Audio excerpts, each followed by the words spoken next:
want to comment back to Becca in Arizona. First, Becca in Arizona, I do appreciate the comment, and I can tell by your comment that you're compassionate in this area and that you're driven for change, right? And I imagine just by your post that you're going through something that is also hurting you, and you're seeing children go without services. So my heart goes to you too. I want to comment though, because I've talked to a lot of parents that are losing income because of this, and they are saying loss of income. And I kind of want to just bring a story and a context to this, right?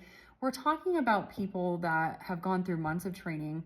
They have done months of training to be able to provide for their children this type of service that they need. They're trained, they're hired by an outside agency to then provide these services. They're paid. And now within days and weeks away from October 1st, essentially, they're told you are losing your job and your child is now going without funding for these services that they need and are critical to their developmental process.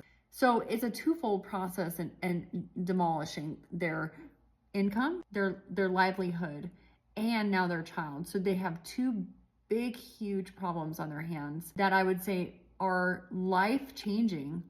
I might be homeless, literally, and my child is not going to get the services they need, which is devastating for a family. So it is about income too, right? These families, we have to see it from a twofold approach, right? If I can't get a income to provide for my family, I can't provide for my family, we may be homeless. My child who needs these services in a developmental period of their time, like 5, 6 years old or younger, or even throughout their years, maybe they're 10, but their developmental level is 2 or 3.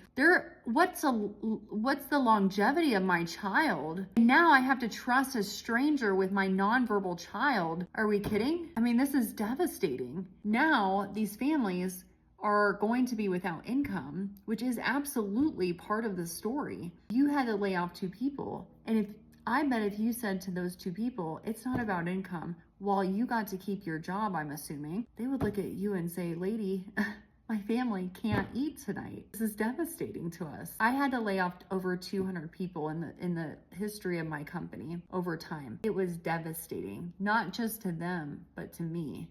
I cried for weeks. I mean, it was devastating to me. If I ever said that to them, it's not about income, devastating even more, right? It is about income and it's about services. Comment and the opportunity to respond to it. And if you want to talk, Becca in Arizona on the side, I would love to hear your story and you give me insight into things that you're going through and where your heart's at so that I can better understand as well.